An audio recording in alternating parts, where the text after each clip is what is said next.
കേരളത്തിലെ real estate മേഖല നിലവിൽ ഗുരുതരമായ പ്രതിസന്ധികൾ നേരിടുകയാണെന്നും മേഖലയെ ബാധിക്കുന്ന പ്രശ്നങ്ങൾ പരിഹരിക്കാൻ സർക്കാർ അടിയന്തര ഇടപെടൽ നടത്തണമെന്നും ഭൂമിക റിയൽ എസ്റ്റേറ്റ് അസോസിയേഷൻ ആവശ്യപ്പെട്ടു.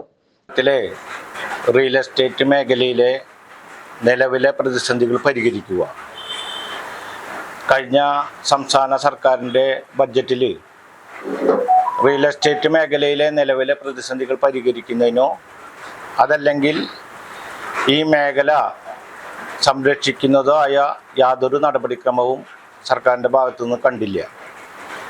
അതിൻ്റെ അടിസ്ഥാനത്തിലാണ് ഭൂമിക റിയൽ എസ്റ്റേറ്റ് അസോസിയേഷൻ ഇത്തരത്തിൽ നമ്മളൊരു ഓൺലൈൻ പ്രസ് മീറ്റിങ്ങിൽ പങ്കെടുക്കുന്നത്. നമുക്കറിയാം, കേരളത്തിലെ ഏറ്റവും കൂടുതൽ തൊഴിലാളികൾ പ്രവർത്തിക്കുന്ന ഒരു മേഖല റിയൽ എസ്റ്റേറ്റ് മേഖലയാണ്. അതുപോലെ തന്നെ റിയൽ എസ്റ്റേറ്റ് മേഖലയിൽ ഒരു ചലനമുണ്ടായാൽ മാത്രമാണ് നമ്മുടെ നാട്ടിൽ ഒരു സാമ്പത്തിക സർക്കുലേഷൻ ഉണ്ടാവുകയുള്ളൂ.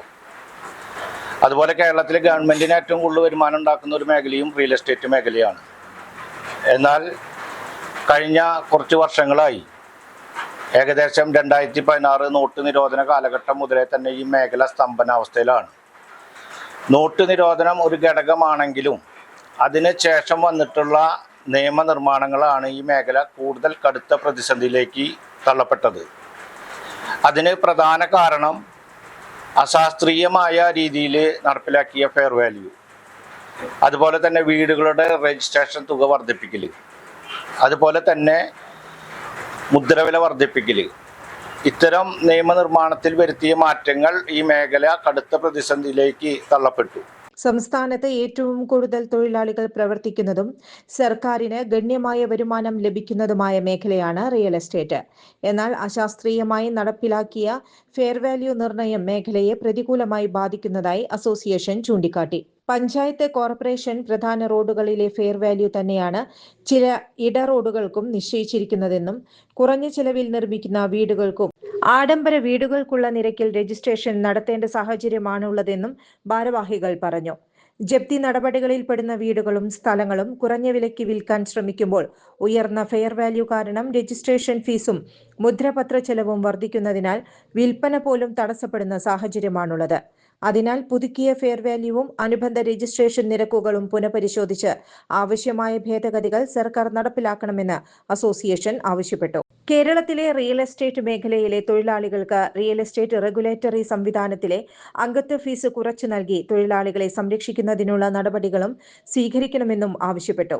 ഇക്കാര്യങ്ങൾ ഉന്നയിച്ച് കേരള മുഖ്യമന്ത്രിക്കും റവന്യൂ രജിസ്ട്രേഷൻ വകുപ്പ് മന്ത്രിമാർക്കും നിവേദനം നൽകാൻ ഭൂമിക റിയൽ എസ്റ്റേറ്റ് അസോസിയേഷൻ തീരുമാനിച്ചതായും അറിയിച്ചു. തൃശൂരിൽ നടന്ന വാർത്താ സമ്മേളനത്തിൽ Bhoomika real estate association president VA. Ranjith, ജില്ലാ joint secretary CK. Kabeer, vice പ്രസിഡന്റുമാരായ ജിജോ നീലങ്കാവിൽ, ജില്ലാ കോർഡിനേറ്റർ പി.എം. ശ്രീനിവാസൻ, ജില്ലാ ട്രഷറർ പ്രഭാത് എന്നിവർ പങ്കെടുത്തു. News desk, any time news. ചുരുങ്ങിയ ചെലവിൽ വീട്ടുമുറ്റത്തൊരു വിളക്ക്. വൈദ്യുതി വേണ്ട, ബാറ്ററി വേണ്ട, പൂർണ്ണമായും സോളാറിൽ പ്രവർത്തിക്കുന്ന ലൈറ്റുകൾ നിങ്ങളുടെ വീടുകളിലോ സ്ഥാപനങ്ങളിലോ എവിടെയായാലും സ്ഥാപിച്ചു കൊടുക്കുന്നു.